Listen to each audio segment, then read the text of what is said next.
I'm Alex Stone, former military service member and law enforcement officer, now CEO of Echelon Protected Services, one of the fastest growing private security firms on the West Coast. And this is Ride Along, where our guests and I witness firsthand the issues affecting our community. I believe our proven method of enacting meaningful change through compassion and understanding is the best way to make our streets a safer place and truly achieve security through community.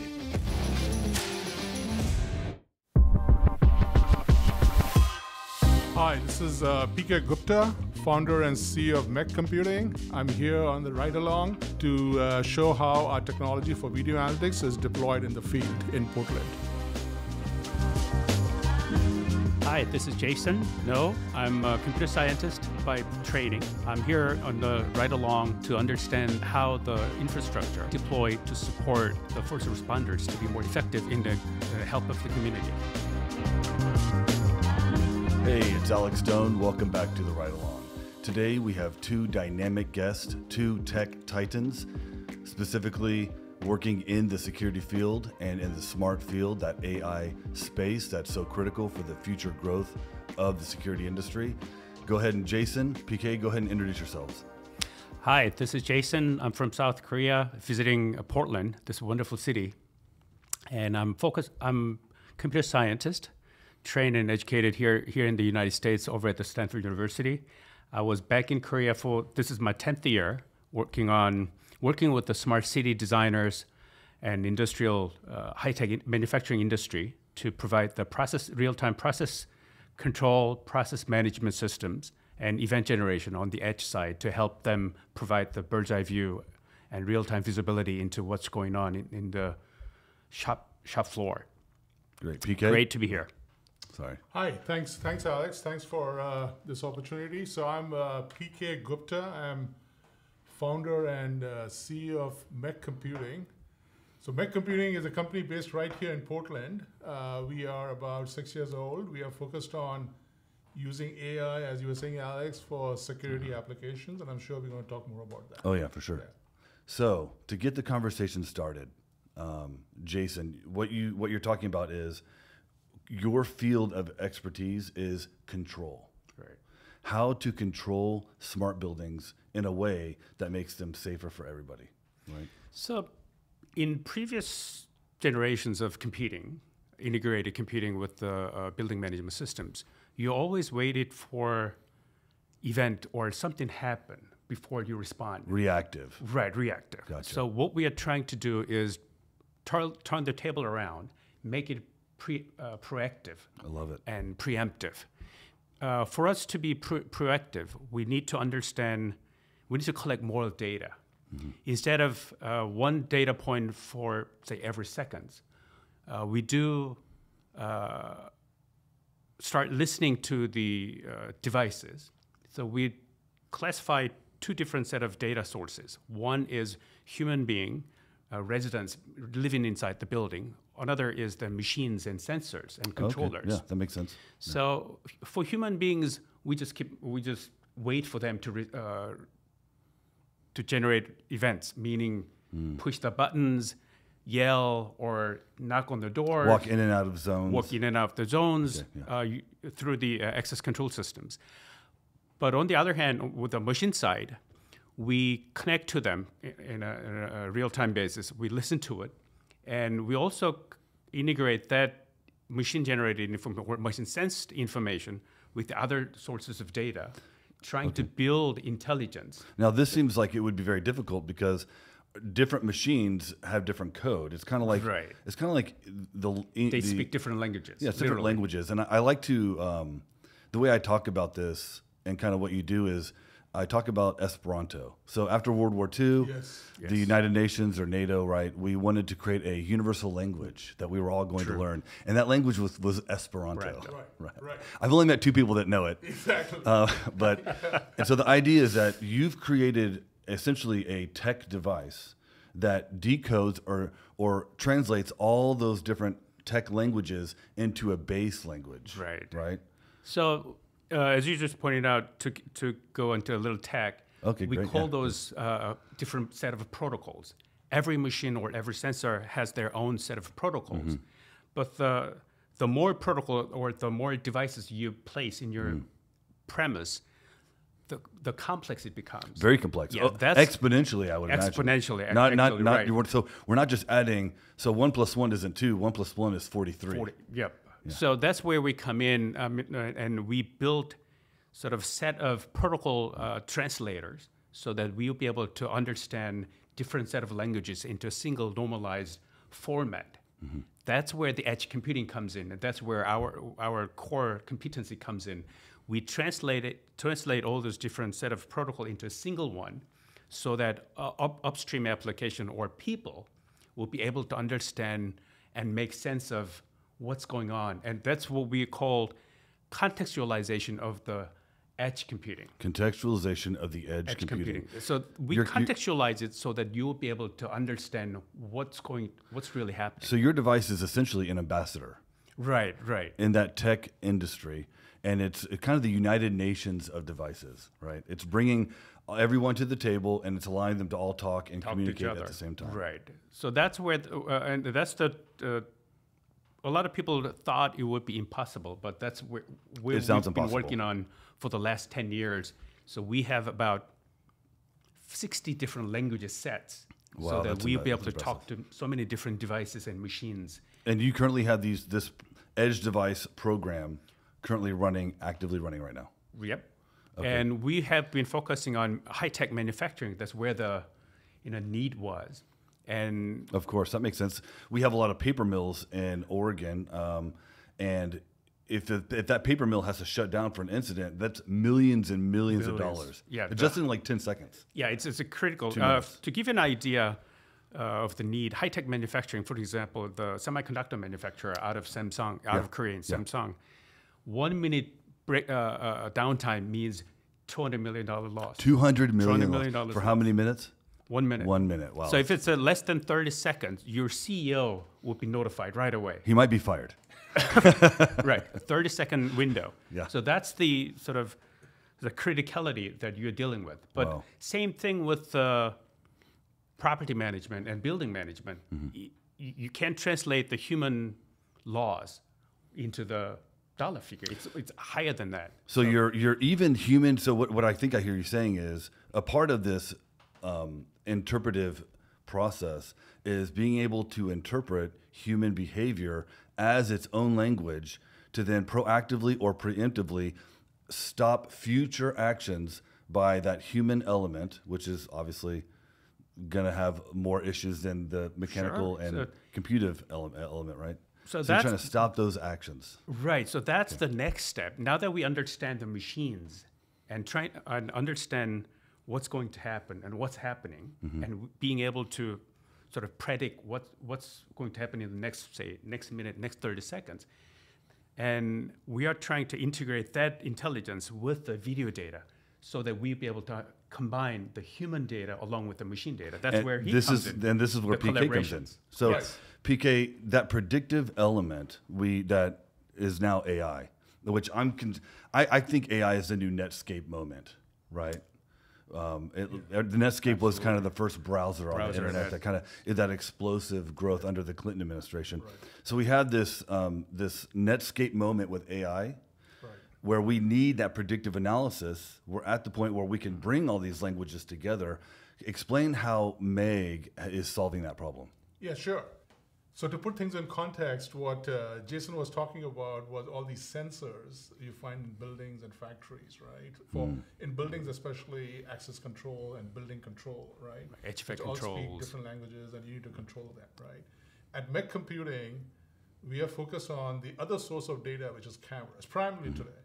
Focus on cameras. And to give you a perspective on why camera input is so important, is there were 1 billion cameras deployed last year in the world. 1 billion. Just think about that. Wow. Yeah, 1 camera for every 6 or 7 people on this planet, right? Most of them are in China, but they're deployed all over the world right now, right? And most of the data, there's this data that says that 95% of the data is never analyzed.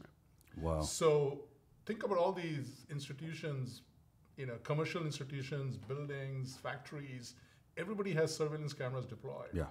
And all the data is stored away essentially in a video management system, and nobody actually looks at that data Yeah. to gain insights. So what we are doing at Megh Computing, and this is part of the intelligent video analytics approach, is you look at the data and, as you were saying, proactively try to find insights that are actionable, that people can take action on, right? So for an example, for a building, it might mean that you want to monitor, say, the periphery of the building, and you want to monitor people breaking in or loitering. Yeah. And you want to, and I think we're going to see that more today. And you can then issue an alert, and then take preemptive action, right? And you can extend that to other things, other verticals. You can, in retail, you can be looking at customers. You can looking at shopping patterns. Smart cities, I know we're going to talk about that more. Yeah. You'll be looking at how to manage a city, a parking area, or a public area more effectively. So there's various applications for video analytics in different spaces, right? And we focus on that. Now, one of the key things, Alex, you mentioned earlier is AI, right? So AI is what technology is, what's making this possible today, right?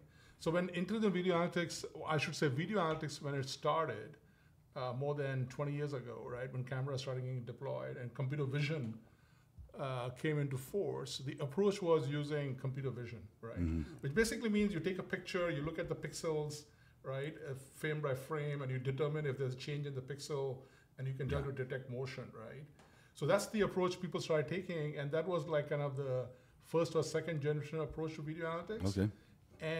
But that, as you might expect, causes a lot of false alarms, right? Yeah, and I know this to be true coming from that law enforcement and security background. Right.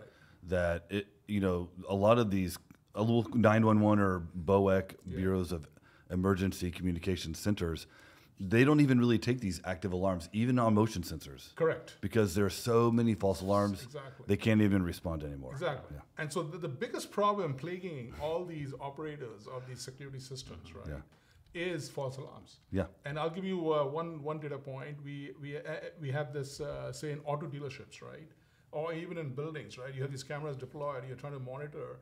So they typically will have specials. So besides the video analytics they set up to detect motion or detect people, they will have another system set up in the cloud to filter the false alarms, because the false alarms are so prevalent that the control centers or the monitoring stations, right, where they go in, and you got these people, you're stereotypical wearing headsets and looking at these pictures. This is the live monitoring. Live monitoring. And we're calling this a legacy model. Yeah, this is legacy model, live monitoring, where you deploy all these people, expensive resources, and all they do, and it's a very boring job, and they find terrible to keep these people employed, right? Is because you're just looking every frame by frame and trying to determine. And they're responsible for thousands of cameras, because like you said, we just deployed another billion last year. Right. Thousands of cameras. Right. Are and being looking at it, and then they have to choose. They have to choose from those thousands and Right. thousands upon when they're alerted. Correct. And they have maybe 10 seconds to determine if they think it's a criminal Right. activity. And the typical time to respond for these legacy systems, right, is about 10 minutes or plus. Because the event happens, it goes in a queue. That's right. Then you filter it, there's another queue. Then it goes to the monitoring station. Monitoring station staff might be short-staffed, so it'll go into a queue in the monitoring station. Yeah.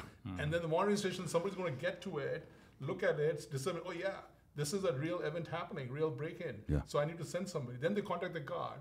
Now, typically what happens in a typical scenario, you contact a security company who then contacts another security company who then deploys the guard. Yes. Right? Dispatch to dispatch to dispatch. Dispatch, right. So if you look at the whole chain, it takes you like 10 to 15 minutes before somebody shows up. This is a real problem in our industry. Exactly. As you're saying. So in Portland, Oregon, the average response time for law enforcement to a critical incident is about 15 minutes. Yes. So that lines up with the national average also. Yeah. Right. It is. Some places less. But So, it's typically some places are around 7 to 8 minutes. Yes. But the main problem is the average residential commercial burglary, right, or assault is less than 7 minutes. it's over by that. Yeah. Right. So what we're talking about is reducing, Yes. using AI and tech Right. Knowing when someone accessed a building, verifying that through AI, and then getting a direct action response in less than 7 minutes, reducing that. In less than a minute, right? So the ideal is now you use AI to determine with high accuracy, because what AI allows you to do is cut down on those false positives dramatically, right? So we've seen evidence where we've cut down false positives from hundreds a night across, say, typical 10 cameras in a location to maybe 5, handful, right? So you cut down the false positives. So now the alerts coming in, you can trust them, right? So now that you trust the alerts, you don't have to filter them. You don't have to put them in a queue. That's right. You can send them directly to the guard who's stationed somewhere, right? And the guard could be having, security person could be having a mobile app, right? You can send the alert straight to the app and they can take action right away. And this is what we developed, was this front end piece of this mobile app, right? Correct. Exactly. And that video information will be reinforced or validated with all the sensory information. Yes. So and since like fire sensor information, humidity, access control, echolocation, window break information, even possible thermal tracking of individuals. Thermal tracking and air displacement. When the radar, LiDAR, breaks, all of this coming into one central location. So and then we call AI that contextual analytics, right? So combining video, that's the next step, right? Combining video and sensors together. So not just looking at relying on video itself. If you rely on with AI, you get very good results. But now, next step, you combine the video with the sensors. Things informations. And the information is even more accurate, right? And so you can now do what's called contextual analytics, or contextual analysis, where you can have rules now that if my sensor, like say you have a door access control system, right? And you can say, if my access control system is telling me there's an alarm, and my video is also showing me there's a person, then I'm like 100% sure that there's a break-in happening. And then I can rely on that information, right, with much more accuracy.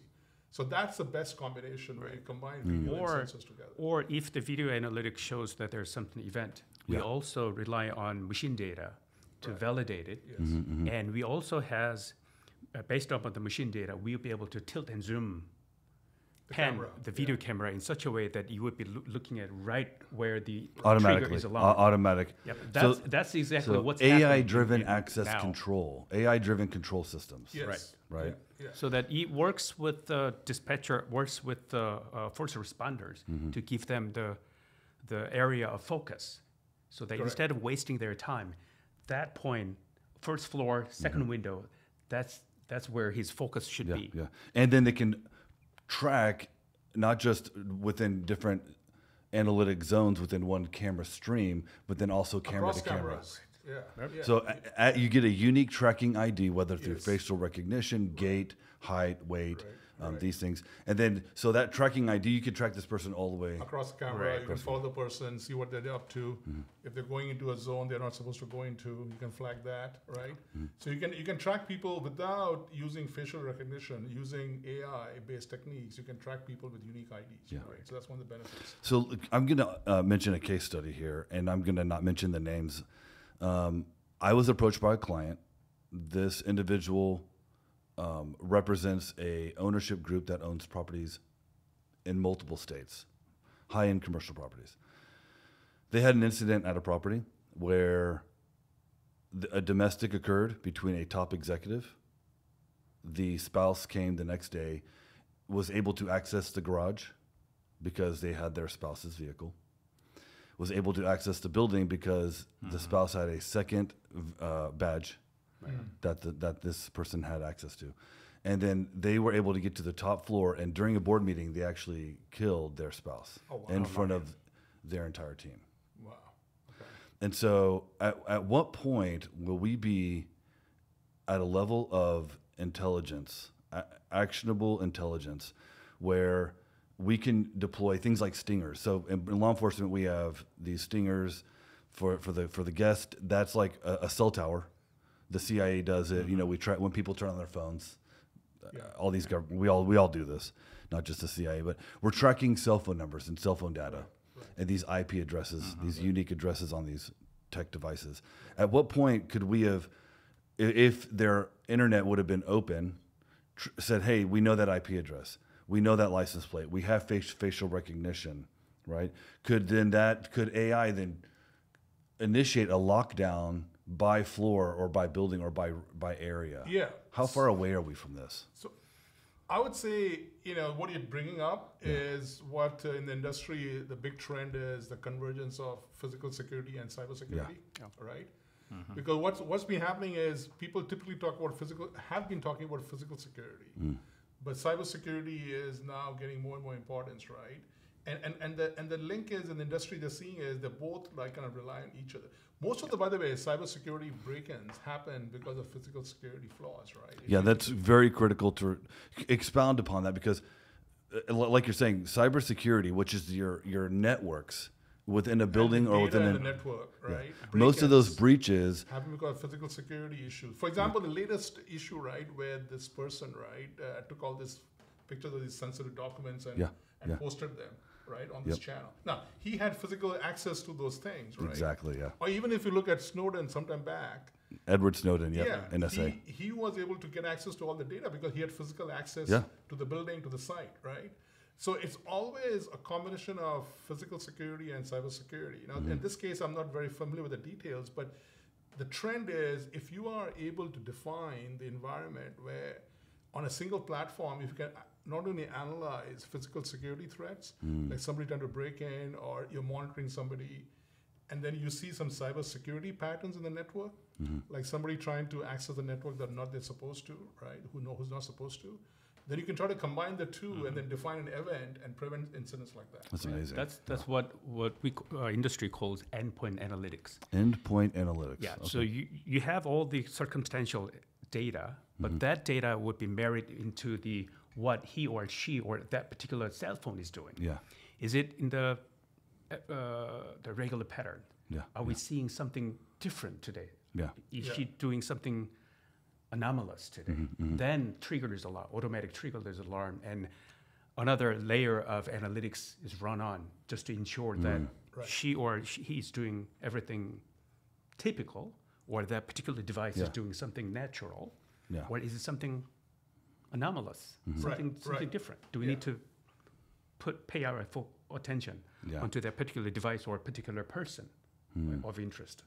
That's what we call endpoint analytics. That's something that is being added into the physical security and cybersecurity these days. Yes. Anomaly, any kind of anomaly detection, right? Could be of human behavior. Human behavior or network behavior. Oh, really? Network behavior too. Oh, because networks typically will have a pattern of behavior, right? You'll see some attempts coming from certain IP addresses, right? And suddenly one day you're getting a lot of requests for some other IP addresses, right?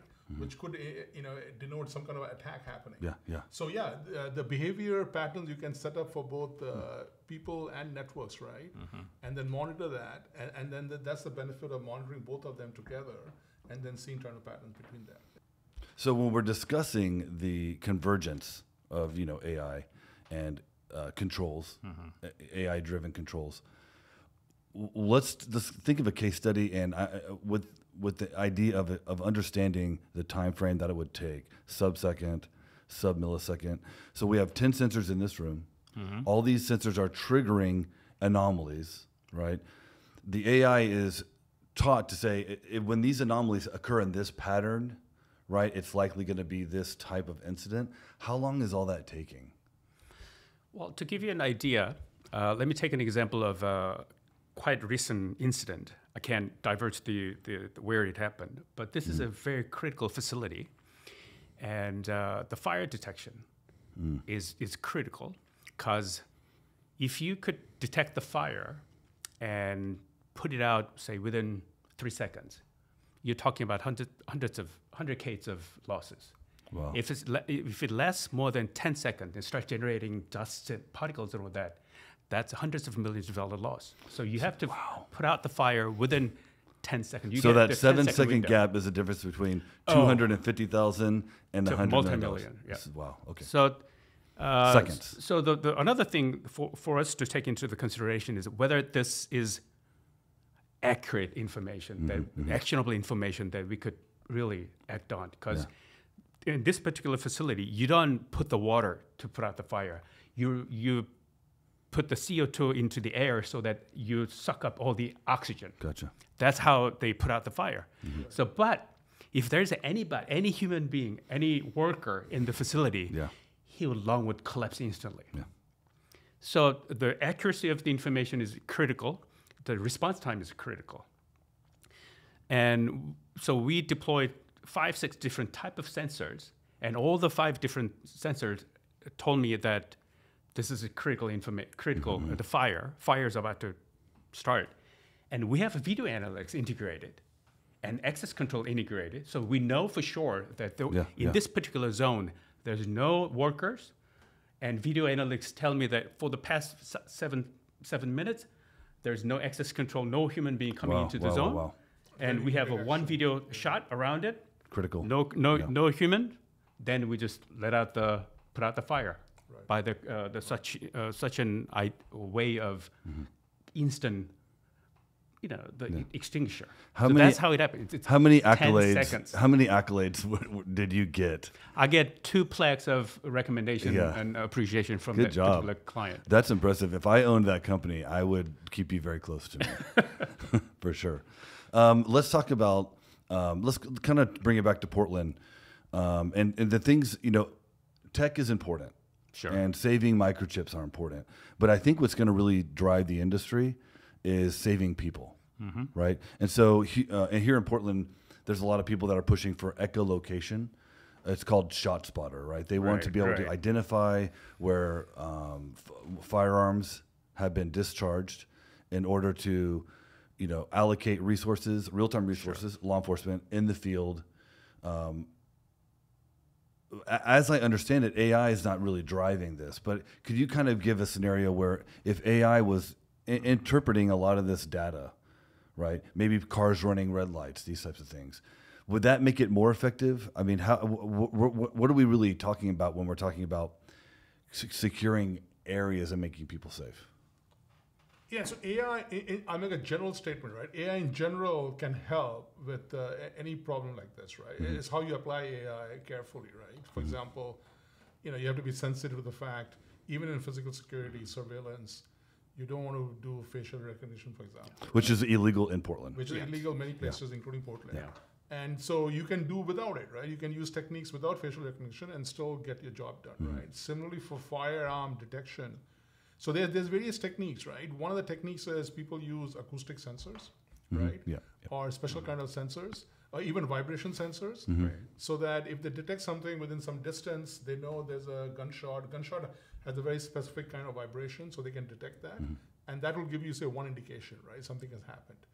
You can couple that with other sensors, right? So you can have an acoustic sensor, a vibration sensor, a video sensor, like a video image, right? Oh, wow. Right. Okay. So video image, now people are deploying this in various schools now, right? Yes. There was one, latest one I saw in Philadelphia, I believe, school system. Yeah, Pittsburgh or Philadelphia. Yeah. It was definitely Pennsylvania. Yeah, and somewhere in Pennsylvania, right, where they're deploying this. And the idea there is that if somebody is entering a school with a gun, they've got these cameras that can detect potentially and issue an alert before the incident happens. So a firearm verification so they detection claim system. they can, the promise is, right, that... Of course, no one's walking in.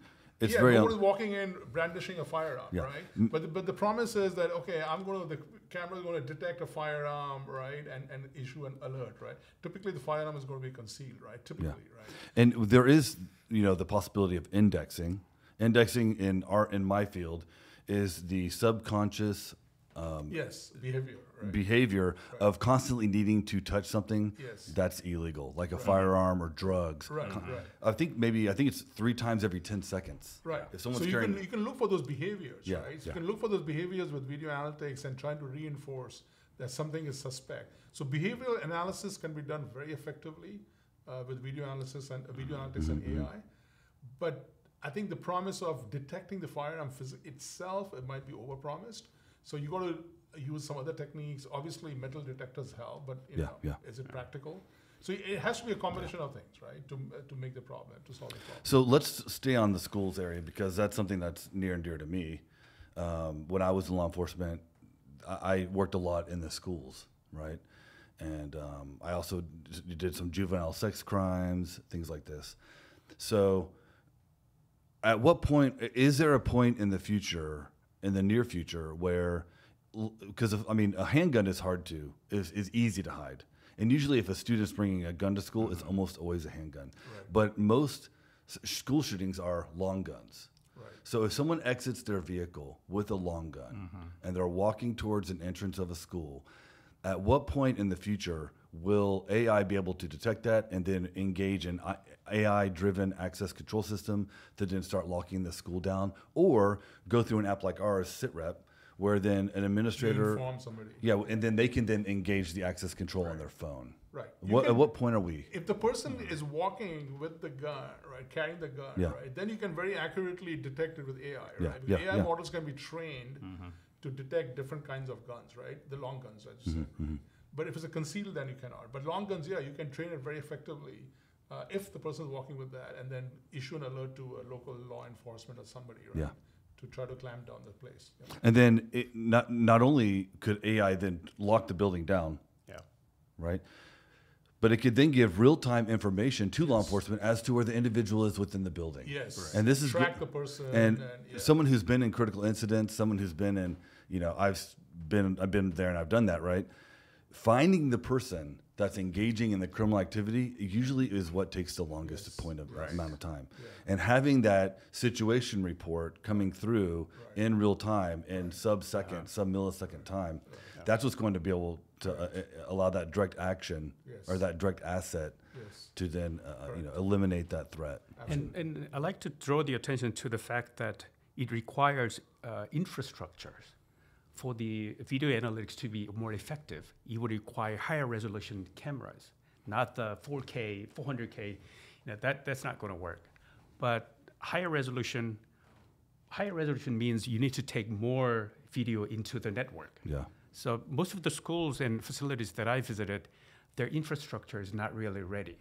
That's one of the reasons that modern technology doesn't really deliver. For the modern technology to really deliver, not enough information. Infrastructures. Wow.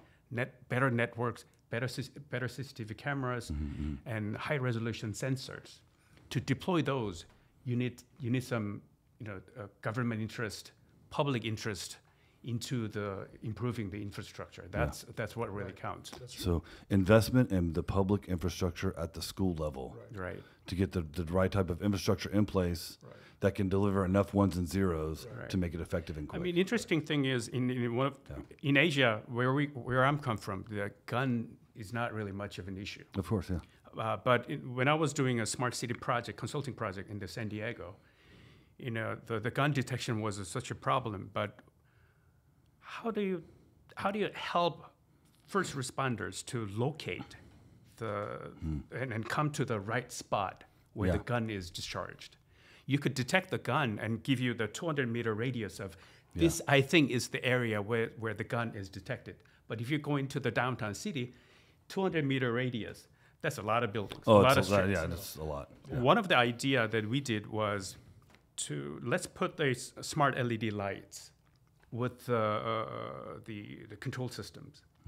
We will be able to work with the gunshot detectors and locate the exact locations within, say, 2 blocks, and have the lights turn on, blinking, to give you a visual cue for the first responders. This is where you want to be. Wow. That's one of the idea that we tried. That's an amazing idea. No, that's actually very pertinent. We are working on a project, smart city project, which is relevant to managing cities and where they have these special lamps, right? They deploy in the street. The lamps obviously provide light, but besides that, they have cameras in the lamp, and they have 5G modems in the lamp. So they basically become hotspots, right? So you don't have to use Wi-Fi. No. They're hotspots, and the camera analytics is basically trained to look at people, and if anybody's in distress, any person, for example, say somebody has fallen, or somebody's running in distress and asking for help, the video analytics sees that and generates an alert right away to get help, and the lights start flashing. Oh, that's great. So you know where it is. So you have the So location. this technology Wow. is getting deployed now. That's amazing. Right? Yeah. This is really amazing. It is available. Extending from buildings to smart cities, right? Yeah. Is I think what we want to see today also. Yeah. So I'm going to pivot because there's always the question of Skynet, right? And for Skynet is a reference to a movie where the machines take over and they eventually determine that they need to create an apocalypse to destroy the human race for self-preservation. And you have that, and then you also have the general. I would say there's a general anxiety just about the idea of a surveillance state. Right. And I think a lot of this comes from just the development of control countries. We'll just say control countries. These are countries that we feel don't play well with, the general population of the other countries, right, are represented, like at United Nations. And these control countries tend to have more of surveillance states. They're using a lot of this technology really to figure out what their individual citizens are doing to give them more control over their population. Right. And so I think there's on the entire political sphere, everyone is concerned about this. How do we make sure that what we're doing doesn't become that? But let me preface it with this. We're really lucky because in America we have a constitution. So we, in London, there are larger surveillance states. I know that a lot of times New Zealand is chosen to do case studies because they don't have the issues that you would have in America to do to monitor things on a city level in public view. So with all that being said, kind of give me an idea of how we continue to deploy this technology, but to do it in a way that has oversight. Yeah, so any technology, and this is cliche, but any technology, right, can be used for good or bad, right? So we know that. So same thing goes for AI and video and everything, right? So some of the states you talked about is controlled states. They're using the technology to monitor the inhabitants, the citizens, right, and trying to get better control of them. But the same technology is used in, let's say, liberal states or Western states, right, for, say, law enforcement in London, which has a very extensive network of cameras everywhere.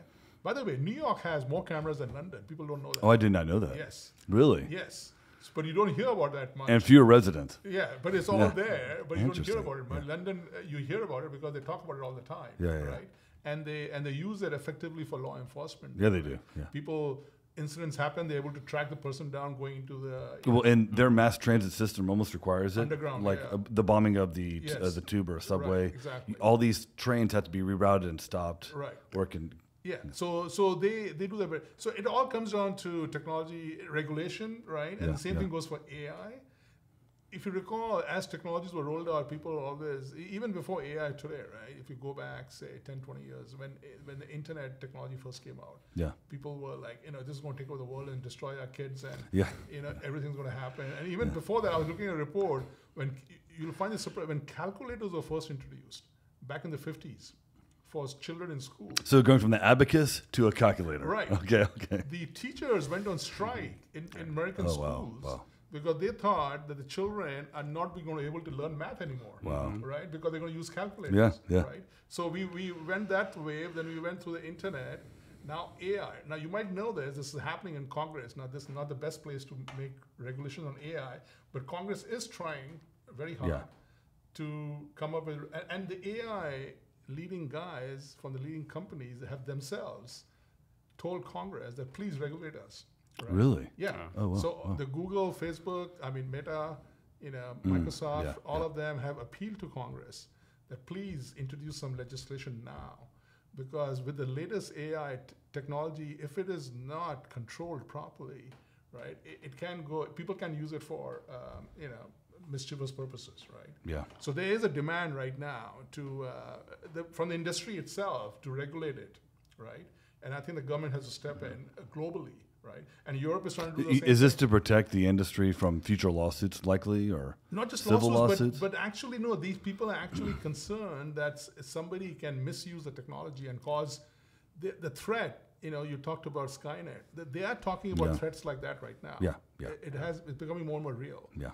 The AI is becoming so powerful now that is a possibility, right? So they want to regulate that right now to prevent anything like that even remotely happening. So with the proper regulation, right, we cannot stop it, right? So we have to regulate it and use it responsibly for the benefits, right? And manage it that way. Right. So inclusive technology, fair technology, ethical technology, that's really a critical concept. Up until now, if you look at the technology, it's been the feature development. Development was the focus. Yeah. And I think now we are moving on, mature enough, technology mature enough and deployed enough. Now we are moving into the next phase of how could we be more inclusive? How could we design the system or technology in such a way that it is fair, ethical? So that we are moving into that phase. So we're now. going to a stage of discipline, where we have to discipline ourselves to do And have good. the regulation framework. Right. So regulation is one way, and another was internal, intrinsic self-control. self-control by the Self-regulation. designers and the scientists to put in those features so that you would be inclusive, ethical, and accurate and So reliable. my concern, this is just my concern, and it just kind of happened. But when you have control states whose main force in the world is theft, there's like a kleptocracy almost of you have governments that are kleptocracies. They are ruled by thieves because they're driven by the greed of their own profits, and to protect those profits through one party rule, right? And so when you have that main desire, I'll just call it greed. And we're not talking about economic systems. We're talking about the individuals in control, right? When greed is the main purpose for the theft and reuse and repurpose of this, is it possible to have that discipline? Because if we don't, at some point, these control states, because of their desire, They can abuse the technology. They can abuse it and then also learn faster. Yes, and they are doing that. They're ramping up, and there's potential for abuse, definitely. I mean, if the governments themselves sanction it, right, or use it for their own purpose, they can abuse it, right? And even today's technology, they're abusing it, and tomorrow's technology, they'll continue to abuse it. Yeah. But the safety is that on the flip side, we have to be prepared to be able to protect ourselves against attacks from. Yes, because this is AI is moving. It's all the convergence of cyber, AI, direct action, physical security. Right. The convergence is real, and we do need to protect ourselves. Right. So we have to protect ourselves with proper regulations, with proper behavior, and superior ones and zeros. And superior technology. We have to stay ahead of the curve. Right. That's the only way to protect ourselves. Yeah, and the only way to protect ourselves against future intellectual property theft is this technology. Yes. Right. Right, this technology will be the buffer from control states stealing our tech in the future. It'll help us protect barriers in national boundaries, everything, both cyber and physical. Yeah. Okay, so we could talk about this for forever. But we're gonna. This is a ride along, right? We're gonna go on a ride along. Sure. We have some of this technology deployed here in properties. And we're going to test it. Okay. The security company that's responding, I'm currently CEO of. They're not going to be notified of when we're testing the tech, but we're going to test these analytics, and we're going to test the response times. Okay. Cool. And then after that, we're actually going to meet with a developer, a local developer, that's creating a large community. And they want that whole community to be smart. So we're going to run through that, and we're going to look at what it takes to develop a smart community. Okay. Sounds good? Great. All right, let's ride. Right, good. Okay. We're meeting with Adam Schneider. He actually just pulled up. Great. He's the CEO of Sentinel Overwatch Services, which is a value-added distributor of Megh. So they're deploying with other companies these Megh VAS solutions in the field. Hey, Adam, how's it going, man? Hey, Adam. Good to see you, bro. Good seeing you too. Hey, Adam. Hey, Jason. Adam, nice to meet you. Adam, nice to meet you. Nice to meet you, PK. Yeah. You ready to go? I am. You got a couple sites for us picked out? Yes, I do. All right, let's hit it. Let's go. All righty.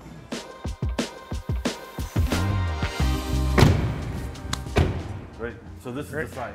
Yeah. Yep. Okay. So prior to us launching on this site, there was a lot of drug use, loitering. It was quite a lot to handle for the clients and customers coming to visit. So once we deployed here, we've seen a significant decrease in crime activity, mostly because of the response time. So when someone walks in there, we're gonna track the notification being triggered, and we're gonna see how long it's taking the security guard company to respond. So this is their analytic is in this area, right? Yes, yep, there's a camera that's back hidden in that cubby way. Okay, I see, top right side. Yep, exactly, and this is the zone that we've drawn, so we can. Oh, these are the virtual fences. Exactly, so this is the virtual fence, so we know. And this is the Megh UI UX. Yes, correct. Okay. Yep. Wow. So this is the Megh Video Analytics Solutions that's powering our company. And so when someone walks into this zone, the threshold's set for 15 seconds. So after 15 seconds, you're going to see the notification turn red, and it's going to alert the officer that's working. Do you mind if we just walk someone in there so you can kind of see? Please do. Yeah. Let's go ahead and test their response time. Wow. We won't stay in there more than 15 seconds. So you can see us on the iPad. Yep. Yep. So keep going in. Go in. Keep going and just hang out there stay there. If you're the owner of the parking garage, you're having trouble issues watching this. We don't really look like criminals, but I'm trying. I tried my best. So Adam, did it trigger? Yep. Yep. Oh, the he's got the alert was little triggered, audio notification went to warning the as well? officer, and now we're waiting for officer response. So we stay here or we come out there? You guys can walk out. Yeah, You let's can walk stay out. there. Do you also provide the audio alarms? So with the speaker? some clients do like to have the audio. The problem is the audio, real interdiction requires us to identify the suspect. So if you do an audio, you're kind of telling them you're not coming, number one. Number two, if they leave and you don't identify them, they'll just come back later, right? So what we want to do is we want to provide the opportunity for the security company, that real direct action asset, right? To get in the field, to beat the cycle time, capture the person in the activity, identify them, and trespass them. Because ultimately that trespass is what's going to stop them from coming back in the future. You'll get maybe 20% effective results with a call down, but you'll get an 85 to 90% effective results or drop in incident Well, rate. the reason I was asking about the audio warning is that in Korea, you have to give the warning first. And that's a part that's of the the law. regulation. Yeah, Really? so the video will have to be, Yeah. once it is triggered, you have to have an audio playing. You are trespassing. It can be- You have 10 seconds to leave or And that can vacate be the area. AI generated. It doesn't have to be a real person. Yeah, right? they're dependent on the scenario. recorded, yeah. Recorded audios being replayed. That's what we prefer. We would prefer a general audio recording rather than having to pay for that physical asset. And some of our properties, we've been able to API the existing technology for a voice down, and so now we've gotten an automated voice down as well as this notification trigger. So real time, officers aware, as well as a voice down being deployed. In some instances, there's lights that are attached to that, so you Right. have lights as well as a voice Flashing down. and voice But audio. the biggest difference is that while that's taking place, an officer's already en route. Right. Whereas in typical legacy models, that's taking place, but nobody's been notified for response yet. So you'd be able to check off all the check boxes if needed, to file charges. Exactly. Yeah. Exactly. Exactly. Yep. And all the information stays in the arresting party's hand. Absolutely. Right? So the officer Absolutely. can use that information. They can testify. We can compile all of that data. Well, and they'll be able to identify the individuals with the video. Sure. They'll be able to identify them. So we're at 2 minutes and 40 seconds. So do you know if the alert has gone to the officer? Yes. Yep. It has. So do you know if the officer has received it and is responding right now? Yep. or- Within 1 second, the officer has Acknowledging and- Yep. Exactly. They get the notification. With So within with 1 a link. second of the analytic having been triggered, the guard who's already patrolling the area was notified on like Correct. a device. Correct. Their cell phone. Yep. Their It cell phone. goes. A notification goes directly to their handheld with a link, so they can click the link, Right. and the link is going to look similar to What we're this as an watching. event history. So this is what'll pop up, and so the guard is going to see, hey, there's 3 individuals That's that are me loitering. smoking meth. I'm trying to. Right. And so the officer will see this, and they'll be able to know what they're responding to and what to Right, expect. right. So the question is, if the officer sees Alex, will they still respond? True Problem story. is, yeah. True story. Yeah. So they do vet human false positives, right? So because they can access live monitoring as well, they can make the decision that, hey, these are maintenance guys, or hey, these aren't people posing in a Yeah, we don't look that suspicious on Right, there. That is true. I didn't think about that. We might have maybe got a fake bike or something and try to maybe take a bike apart. Right? Maybe like a chop shop activity. That might have been more effective. Sure. So I'm thinking, yeah, that's a good point. If the officer is looking at the video and deciding whether this is a real threat or not, real issue Whether or that's not, a known. he might decide not to respond. That's very true. Yeah. Which would be actually a good decision. Yes, it's a good Oh, yeah, decision. that's a good I don't think we're just hanging out. Right. So that could be a problem. But we'll see. You don't want to. You don't want to. I think So that's we don't. Our vehicles are not marked security because we want to show up and surprise them. Sure. If you see security, they'll run. Our ideas interdict. So we right. don't ever use any security logos So on our The vehicles. attention to the detail is really because someone would critical think here. a criminal would think, oh, that's just a regular person parking. Yeah. So is that your vehicle? Yeah, that's our vehicle. Yep. What time is it? 10:46. No, how long has it been? Took about 4 minutes. I think. Less than 4 minutes, I would say. So the alert was triggered at 10:41, 10:46. So 5 minutes. Not bad. Under 5 minutes. Hey, we're just testing the system today.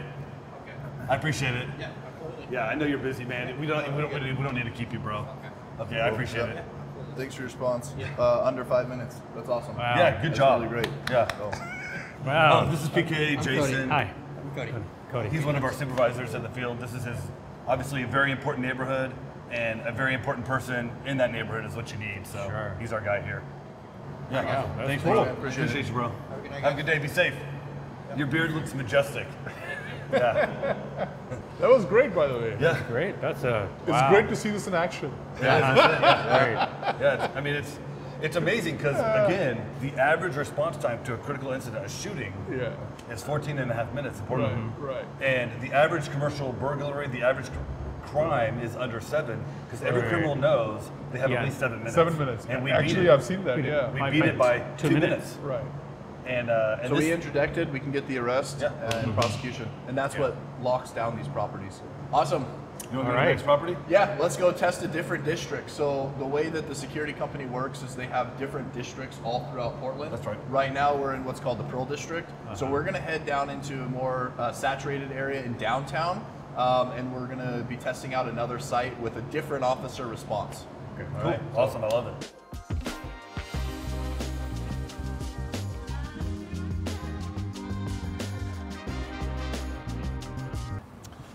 All right, so this is our second property that we'll be Okay. testing Echelon's response from. This is the PA Living Building. This is part of a larger property management group that has deployed our services on multiple of their properties. So today, now that we're in a different district, it should be a different officer. So we're gonna go over and we're gonna trigger the loitering analytic. When we first took over this property, we were getting calls all day, every day. And one of the things that happened was when one of the employees of the property was interacting with a houseless person and trying to report to dispatch, there was a retaliation attack that happened. And so now this completely eliminates that uncomfortable interaction, and it drives the safety of the property up as well for the employees and for clients visiting. So let's go get an idea of what takes in downtown. Great. And it's gonna be right here. Okay. So one of the bigger issues that we've had, and you can see here, right? So it's an exit? There's a lot of pry marks. This is Oh. actually an entrance. It's a bike room. So this is where they store their bikes. So not only is it a great spot to stay dry and to loiter and use drugs, but it's also a lot of high value items in here. And so you can see all the So different, many, wow. all the different pry marks that are taking place here. So we can go ahead and I'll just stand in here. But that's the camera. Yep, exactly. Yeah. So right now we are detecting, we have video analytics that are tracking each one of you. Oh, wow. And here in about 15 seconds, you'll be triggering the analytic, which just now was triggered. So the officer should be getting the response now. That makes sense. I mean, getting in and out of a door shouldn't take more than 5 to 7 seconds, even with a bike, Right. a bicycle, really, maybe 10 at the most. So your default is 15 here? At this location, it is for 15 seconds before it triggers the notification. And now, PK, if you come over here, what's really cool is even though you're out of the zone, stay right there, your analytic is continuing to track you in red. Right. So even though you've left the zone, our officers can be confident that as you're, leaving, that you were the one that still created that incident. So. Again, we're able to track real time. So if the officer's monitoring the live camera, they'll be able to see you going from location. And again, remember, this is a less residential area. Look around. There's no eyes. See how there's no eyes on us? Because this is all commercial. People are up in their buildings working. So this is prime. This is a prime area to break into a room and just steal a bike. You had a lot of issues here, looks like. Yeah, so we had a lot of loitering issues and tent setup. And so what this does is it gets us early detection on people who are trying to camp or trying to set up tents, and so we can intervene, potentially offer resources. So you guys set up at different zones here? Yes, exactly. We are at 2 here it minutes. comes. Oh, there you go. And that's amazing.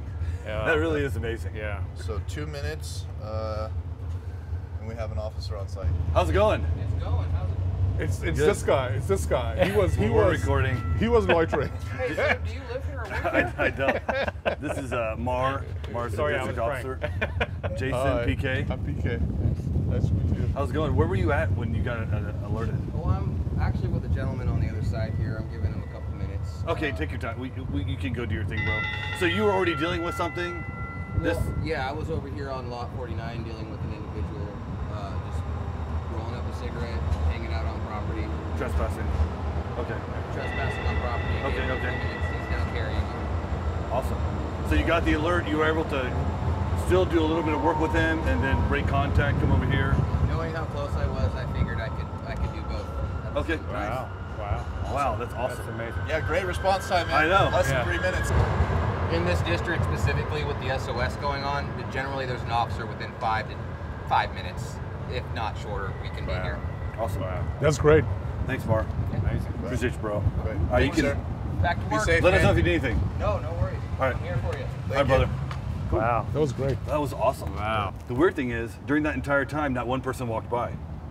Again, these high dense areas, these commercial areas, business districts, when no one's walking around, you need to have community engagement. What makes an area safe is increasing community engagement. Yeah. Sure. Right? So having that district officer walking around, Right.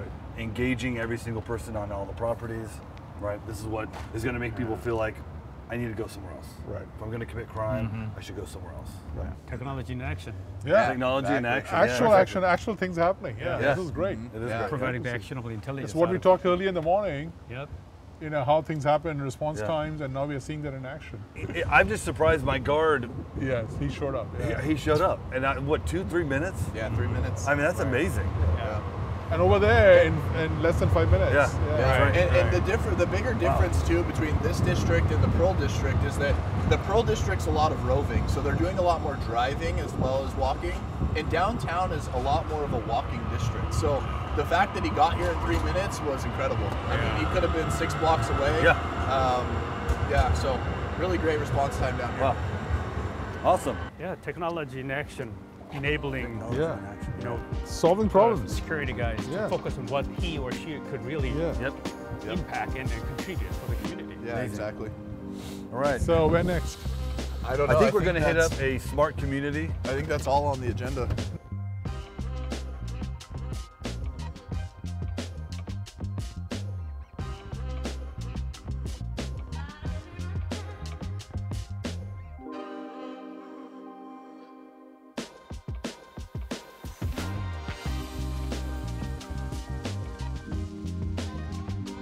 So we're here with, again, PK Gupta, Jason Noh, Adam Schneider, and myself. We're on the ride along. We just finished up on some properties that are running the Overwatch program, or Overwatch services, provided by Megh, distributed to different clients by Sentinel Overwatch Services. Adam Schneider here, the COO.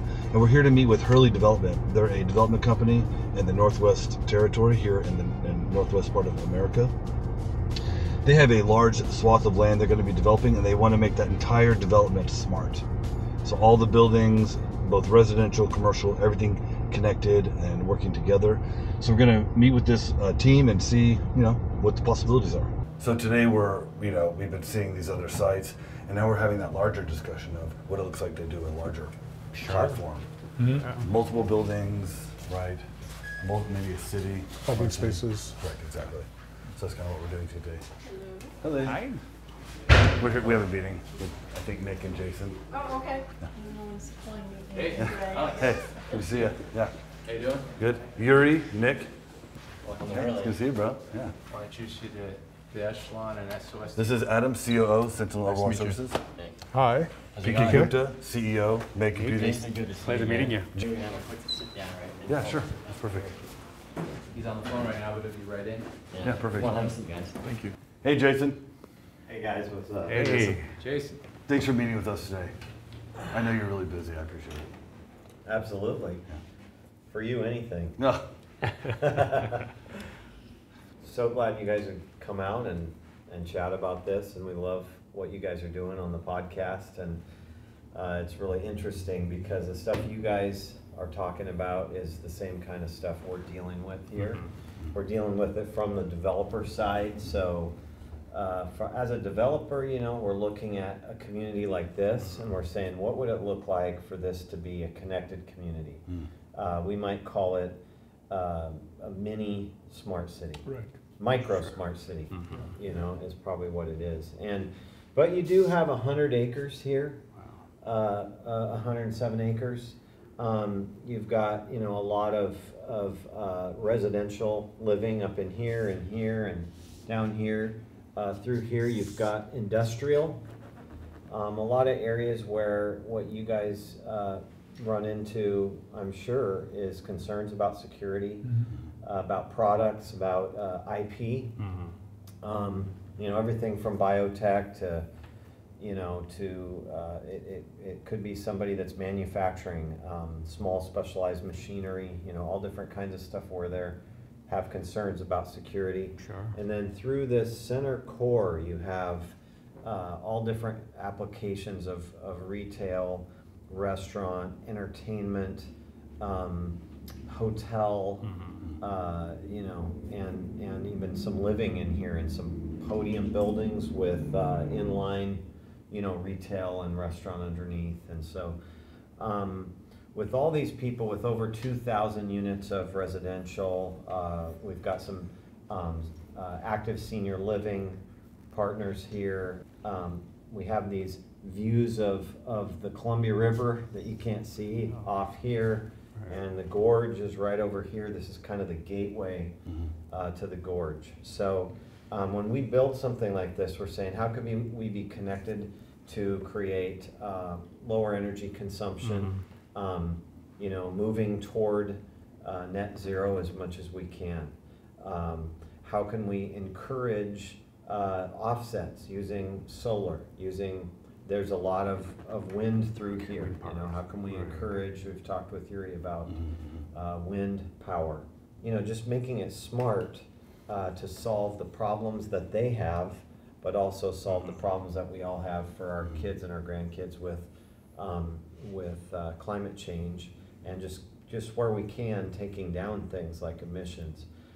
There's some users that we're talking about that might come in here that are very powerful. They could bring 1 million guests a year just between a few users there. So again, what does that do for traffic?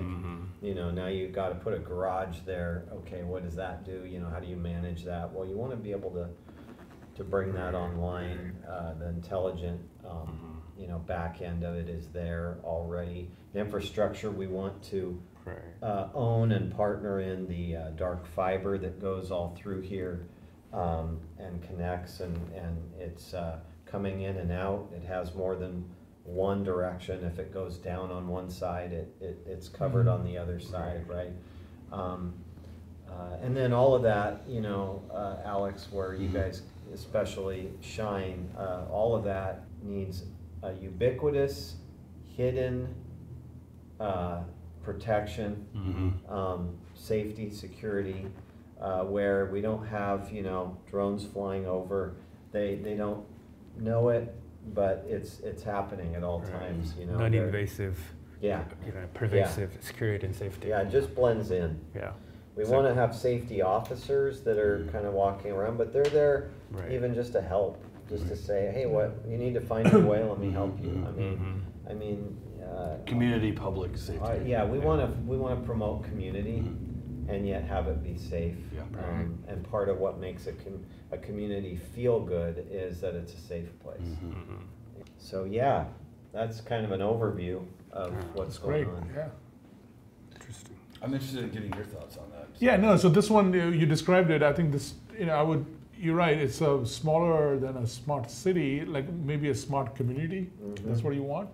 And you can have it on fiber, you said, but you obviously have to have wireless coverage. Yep. So I'm thinking Wi-Fi, you're thinking. Yeah.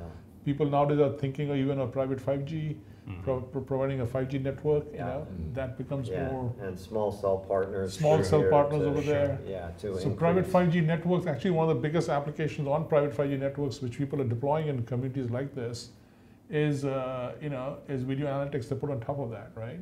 But that's very easy with cameras there. You run these services on top of the network. Initially, you can start with Wi-Fi also. No, this is all very well aligned with what people are trending towards, and then you put different sensors also, right? You put sensors for different things. Yeah, it basically becomes a smart community. One of the issues with the sensors is that it always required power source, a reliable power source. Because sensors, unless it's 24/7, it doesn't really mean much to you. Yeah. So, but with the street lights, you have always on power. That's where you like to put your field sensors, The hotspots. CCTVs, and network endpoints. That way, you'll be able to collect all the data, and having that visibility, real-time visibility, would give you the very reliable sort of infrastructure, so that you'll be able to learn and adapt and make decisions as we move along. Both of these gentlemen, PK and Jason, have worked on and currently are working on smart cities. So this is stuff that they've already completed and done. This isn't anything new for them. They really are. They're titans in their field. They're very humble. They don't talk about their background, but.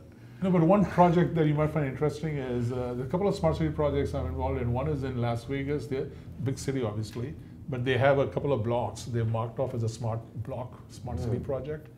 And what they're doing there is, so Cox Cable is providing the infrastructure, right? But the hotspots are street lamps, right?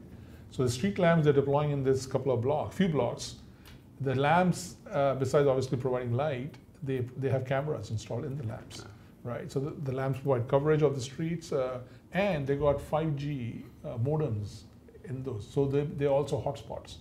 They are 5G hotspots. Now you could have them as Wi-Fi hotspots, but 5G hotspot gives you much better coverage, right, and much better bandwidth. So they're doing that. They're much more advanced. They're much more well-funded, and much further along. But a small suburb of Atlanta, Peachtree, is also launching this thing right now. So for Peachtree, the local town, we engage with them through a partner, and what they're doing is they just want to monitor a few public spaces, right? They want to monitor like parking. Spaces for parking, and see how it's being used, so that there can be some indication on the app that this lot has so many empty spots. You can just go in. So you don't have to put in sensors like they have in PDX Airport, right? Every slot has a sensor. Those get expensive, but with camera coverage, right, you can still get some good information. And then they also use it for they have a public space for people gathering, and they want to maintain. They want to monitor the crowd level and any anomalous behavior, like crowds say, some fighting erupting or something, right? So you can track behavior of people if they're running and jumping instead of just walking. So you can track those behaviors, and then kind of give an early indication that something might be building. So those kind of things are happening right now, right? So with your project, you're starting from grounds up. It's a great opportunity to bring all that in and then define that. Eventually, creating more value for the residents, right? That's what you do. Right. Yeah, exactly. Yeah, we need the users need to see the vision, and then the residents and the guests come because the right users are there. Correct. So they need to see the value. Nick, I think you should talk about like the master plan, like a little bit of Jason gave the high level of how you guys are innovating from a architecture standpoint, how would you see employing this advanced controls and AI solution? Well, I always like to kind of step back a little bit because, just to give context, this is an existing rock quarry, and it's right now it's kind of a scar on the face of this area here. Okay. But this has a huge potential and opportunity, and that's what Hurley sees in it. That's what we see in it. And so for us, as we develop this, how do we fold into the existing fabric, and how do we deal with all the edges around here and make it seamless? Right. Not just like, okay, here's a development that just kind of popped out of nowhere. How do we blend in from a physical standpoint, built environment standpoint, but also from a social fabric standpoint? How do we blend in? How do we engage all the existing communities here to really see our development as a value add versus just another developer coming in, raking in the dough, and really doing what they want? We want to see this as one, we're raising the value of their home, but also as a way to really add value to their social, from how they shop, the way they think, and they really see development in a different light. We at Hurley, we want to see ourselves not just as any typical developer. We want to add value to community, not just by building and adding, commercial and higher rents, and that will add value to their home. But what kind of value do we really add to their lives? And we look at it from a kind of building community. Sure. Again, it goes back to that whole edge condition from a social standpoint. Jay, as Hurley's development's director of development, I was going to say, what is the most important pieces? Because I'm sure you've heard a lot of different pitches of a lot of different technologies, and we feel very privileged to have PK and Jason in here. Yeah, that's a great point. It's great to have the we're very interested in controls for HVAC. That's key. Because we can immediately, it's kind of like the old LED days, where you went into a warehouse and I just saved you 70% on your energy bill, and it'll pay itself off in a year and a half. And that's kind of the age that we're in now with HVAC. And but I think beyond just looking at one-dimensionally the cost per kilowatt hour, I think communities are looking for more reliable, decentralized energy, so that if the grid goes down, they know that their community is going to be powered, especially if you've got assisted living or any older population where heat and cold play a factor. And then also, if you're looking at light industrial data center or medical communities here, you need 24/7. 24. Dual. So I think you should talk about microwind, which not too many people hear about. So I'll hand it over to Jason. Yeah, it's a HVAC. It looks like every quarter, scientific community is coming up with a sort of more intelligent way of monitoring and controlling HVAC. So down in this Bay Area, we are working with the G company to come up with their next generation of data centers. How you control the next generation data center so that it is net zero, as close as to it. So they are even coming up with their own rec designs, own coolant designs. So because in California, the cost is high, and even in the Mountain View area, you're not allowed to expand any more data centers unless you build your own power plant. Really? Oh my gosh. So they are trying to come up with a new, almost net zero-like data center models. Of course, the computer needs to run, but new coolants, new design, new aerodynamic design of the racks, and the new design of the whole data center room, so that minimum energy would be used in cooling it down. So that's one thing.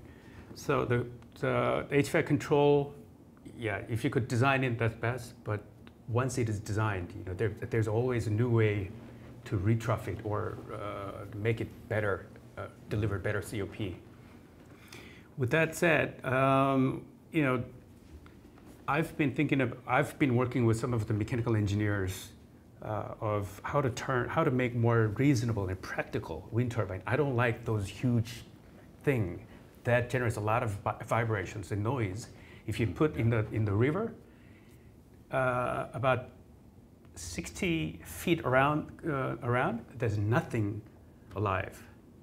Yes. Sea animal doesn't like those vibrations. They stay away from those things. People doesn't realize that. And in Korea, in the Jeju Island, in the southern tip of island, they put 25 of them. If you dive into it, it's all white. No living things, not even sea sprouts. So that I saw that about 6-7 years ago, and I start talking to the mechanical engineers. I mean, you're the mechanical guys. Is there any way for us to build a better wind turbine? And you know, when you really think about it, what we have been trying from the mechanical engineering perspective is that we're trying to reduce the speed into manageable speed. Take an example for a car. Engine runs about 7,000 RPMs, but what you get is 200K the speed at 160 miles. Yeah. Right? We've been always trying to reduce it down to the manageable speed and velocity. Because it's about current in order for storage Right. of electricity. But let's look at the electric. It should be different. When you deal with the nature, the wind is like 6 miles an hour, but I need to generate it. For my turbine to run, it needs 20 meters per second of power. How do you do that? We need to reverse the whole mechanical engineering perspective.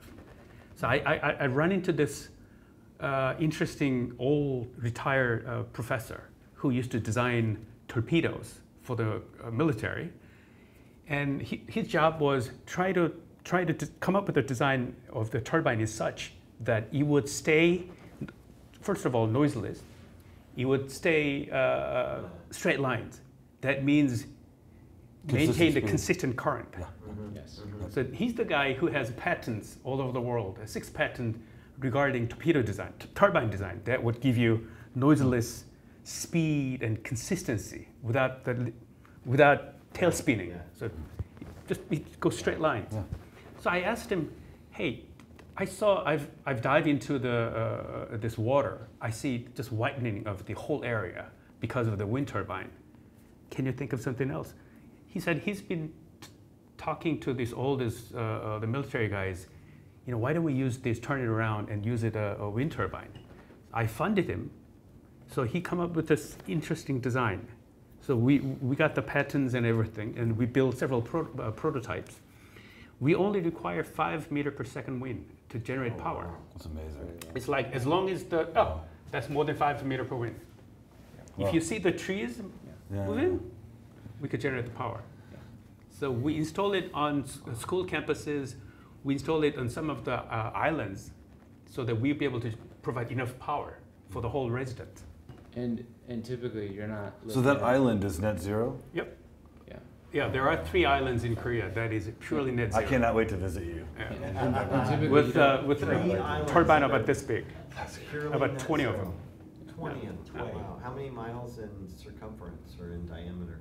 Oh, that's not a huge island, but there's only 200 residents. Okay. Fishermen living in a small community. So we put 20 of them to provide the power. And you don't need, like with big wind, you need these massive cranes. Yeah. With this, Yeah, you don't need the massive cranes. It's low. just, yeah, you could, I just carry one of the turbines myself. The magic is, 6 RPM, our design is such it would turn into a 60 RPMs with enough torque to run the dynamo. So that's the magic of our patents. The dynamo, yeah. And you have the patent for that? Yeah. Oh, that's good. That's good. So those are the things, but some of the people in the overseas, they find it very difficult to believe because you have to turn everything you've knew about the mechanical engineering upside down. But we've got that's the reason we built it ourselves. We didn't want to build it ourselves, but we just wanted to build a concept models and show it to other world to catch up, but they didn't. So we had to build it ourselves and install it with the Korea Power to help some of the islands down in southern part of the Korea. that's where we are. So we haven't been able to scale out because we need to find the right partner to mass produce the turbines and the gearboxes, and epicentric gearboxes and all. And the interesting thing is, with the Highway Patrol office, we are going to put some of them, because the trucks moving by generate enough wind for a turbine to start generating. That's amazing. Yeah, that's something that we are. Because they're basically wind tunnels. There's There's a wind tunnel. We are working with this company, and we are trying to convert it into a voice-activated, interactive kiosks. You don't need to touch this anymore, because senior people have difficulty. We are working with the senior residents, and they can order their dinners using this. Wow. So we're trying to provide a more voice-activated version of it, so that have a just conversation with this kiosk. You would validate and generate the recipe or the order for you, and connect it with the delivery robot in such a way that once she sits on a table, delivery robots will recognize her and deliver the dinners for her, or medicines for her at that table. I have a son. My oldest son has autism, and he's permanently disabled. So he's low functioning, autistic. And the school that he attends lost track of him. He got a mile away down the street. Oh, wow. Someone's supposed to be within eyes and ears, within 36 inches of all time. And one of the contractors and a landscaping company left a gate open. He escaped during recess. He made it a mile down the road, and the lady, an older lady, found him in her car. Oh. Had she not found him, he possibly could have died. Wow. This was only like 3 months ago. And so, that's what I'm thinking about. When I'm talking about a safe place, I'm talking about when tracking children, it's making sure that I know where my son is. Even if I put a tracker on him, some type of bracelet, but there's some type of monitoring system where someone who has, if you can sell that type of safety, there are a lot of people that would pay very well to live in a community where they could track their kids, especially kids with any type of accessibility issues, even a voice, because my son doesn't speak, but when he does speak, his voice can be activated, and they could find him. Anyway, we could talk about this forever. These guys know more than I will ever attempt to know. That's right. I should have got a PhD or in some tech field, I don't know. So interesting. I learn so much every time I'm with y'all. It's a privilege. Yeah. We don't want to take up your entire day. I think that the plan is we might go view the site and just kind of. Is that the site right now? You sure? Yes. Oh, okay. That's right there, yeah. Wow. That's what it looks like. Well, thanks for having us. I know we took up a lot of your time. We appreciate you letting us come in We today. love having you guys out. Anytime. You're Yeah, always it's welcome. Yeah. All right. All right. Well, we'll get on Thanks it. for the time. Appreciate it.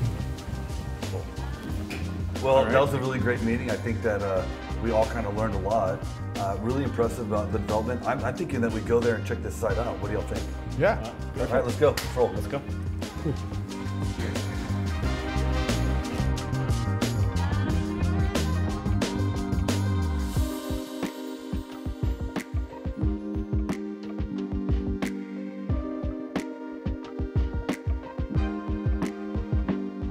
Awesome. So we just arrived. We're gonna actually get out and check over this development site from a vantage point, and let's see what we find. Yeah. Let's go. I think Jason and Nick are up here. Sure. Let's go find it out. This is supposed to give us a good view of the development site. Glad you wear your hiking shoes, Yuri. Give you an idea of the scope up here. That's excellent. Wow. Yeah, this area up here is all going to be townhomes. Oh wow! Around that corner there, they'll all have their. So when it comes to developing, something of this site, what's your overall budget? Overall development budget? Townhomes. Yeah. Your multifamily residential units, condos. Great question. Yeah. All in, this is going to be between $1 billion and $1.5 billion Okay. total.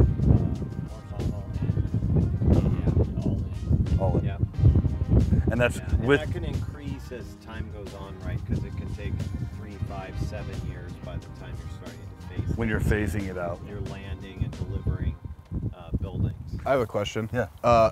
From a security standpoint in phasing, at what point do you think you want to utilize either tech and or physical security? Are you required to up here in the state of Washington once development starts? What does that look like on the construction side for security services? Yeah, great question. So from our perspective, security is always important, whether it's required or not. We're going to have a presence, but to what level the presence is there, and to what level you can kind of afford more technology and better technology depends on the scale of the site. So as we get this all built out, you start to see, okay, this alone needs to have a more tech-heavy presence to be able to, because we can't save, let's talk about money. You can't save money by putting a bunch of full-time people, standing around watching for something to happen. That's actually much more expensive than having the right tech in place. That's signaling to people who are out in this area anyway, right? Because they're getting, guys like your companies are talking to the tech companies right over here, talking to the VIC, the Vancouver Innovation Center right over there. You're talking to all these people and going, hey, let's get in on this together, which is building the infrastructure for you guys, that there's always guys driving around, right? They're right down the road. If there was a call, they're only 6 minutes away, whatever it is. So our hope is, as soon as we have a bunch of people living here, we're taking care of them with security. Yeah, love it. A great plan. You got your phasing in place. Sounds like you got your financing in place. Well, we're always looking for partners. Yeah. Anybody that wants to get in on this kind of a project. Yeah, absolutely. We're always interested in talking. Yeah, deep pockets and big hearts. Yeah. That's what you're looking There you for, go. right? There you That's go. always the best investor, isn't it? Deep pockets, big hearts. And patience. And patience, yeah, of course. Well, thanks for showing us this site. I really appreciate it. This is great. Yeah. Yeah. You want to head back? Wonderful. Sure. Yes. Okay. Great deal. Thank you.